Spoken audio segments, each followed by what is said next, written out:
अभिनव को डर था कि कहीं मोंटी को इस बात की भनक तो नहीं लग गई थी कि टाइगर लौट आया है, नहीं तो वो इस तरह अचानक क्यों आएगा।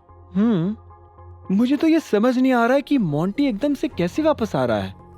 अलाइना ने अपना सिर हिलाकर सोचते हुए कहा, इसमें समझने जैसा क्या है? तुम भी जानती हो वो कितना मूडी इंसान है, जब चाहे जहां चाहे चल पड़ता है।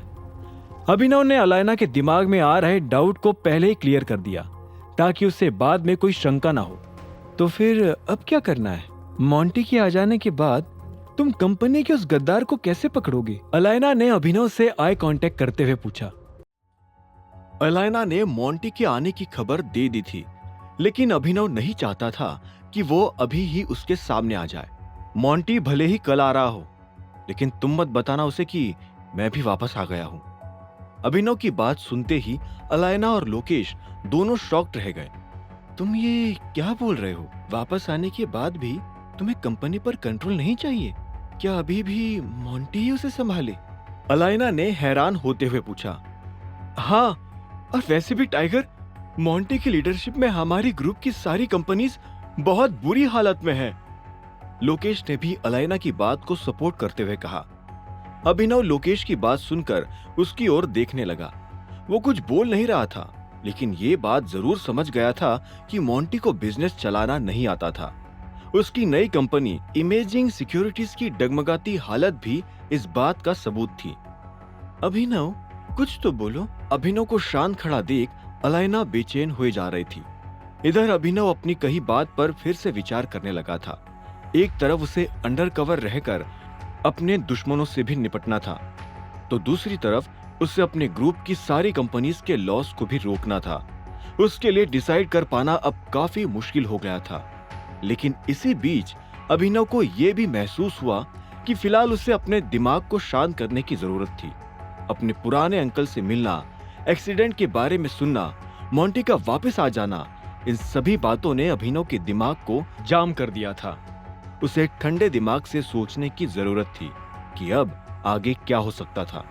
टाइगर, अभिनव।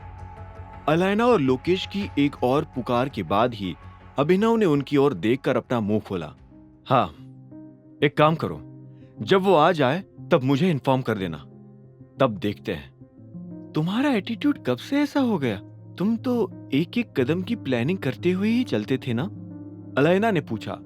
अभिनव ने गहरी सांस ली और धीरे से कहा, listen Alaina, I need to rest and think about it.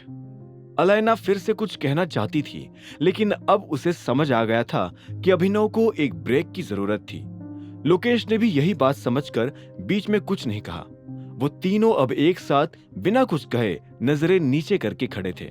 कुछ सेकंड्स बाद ही अभिनव ने उस चुप्पी को तोड़ा। मैं अब निकलता हूं, बाद में मिलते हैं, बाय।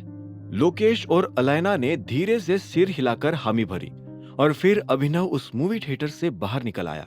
उसका दिल भी अभी भारी था और दिमाग पर भी प्रेशर था। ऐसी हालत में वो वापस घर जाकर अनन्या के परिवार की गालियां सुनने की मूड में नहीं था, इसलिए गाड़ी उठाकर अब वो गुड़गांव की सड़कें नापने लगा था। शाम से रात हो आई थी और रात भी अब जल्द ही आधी रात में बदलने वाली थी। गाड़ी में बैठा अभिनव यही सोच रहा था कि वो मोंटी से कैसे निपटे और उसकी सेक्रेटरी रानी को कैसे पकड़े। फिर अचानक सड़क पर चलते हुए उसे एक छोटे से बस स्टॉप के पास दो लोग आपस में झगड़ा करते हुए दिखाई दिए। अभिनव थोड़ा आगे गया तो उसने देखा कि उनमें से एक लड़का था और एक लड़की। बहुत होशियार बनती है तू, हाँ? ये जितना भी एटीट्यूड है ना तेरा, सब झाड़ के रख दूंगा यहीं पर। लड़के ने लड़की को पीछे धकेलते हुए चिल्लाया। श्याम, अपनी हद में रह और मुझसे तमीज से बात कर, और अगर तुझे नहीं पता कि लड़कियों से कैसे बात की जाती है तो जा और अपनी माँ को बोल कि वो तुझे बात करने की तमीज सिखाए। लड़की भी उस लड़के से दूर होते हुए उस पर चीखे जा रही थी। वो एरिया थोड़ा सुनसान था, इसलिए दोनों की आवाजें किसी को भी सुनाई नहीं दे रही थी। माँ को क्यों बीच में लाई? उस लड़के ने भड़क कर गुस्से में लड़की का गला पकड़ लिया। अभिनव ये नजारा देखते ही अपनी गाड़ी से उतरकर उन दोनों के पास भाग कर गया। अबे छोड़ उसको। लड़के ने जब पलट कर देखा तो वो अभिनव को देखकर हैरान हो गया।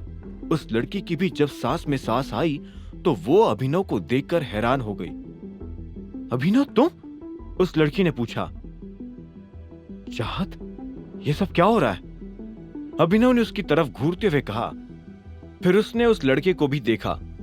आगे की कहानी जानने के लिए देखें अगला एपिसोड सिर्फ पॉकेट एफएम के यूट्यूब चैनल पर, और द रिटर्न ऑफ टाइगर के सारे एपिसोड्स को सुनने के लिए डिस्क्रिप्शन में दी लिंक से डाउनलोड करें पॉकेट एफएम ऐप।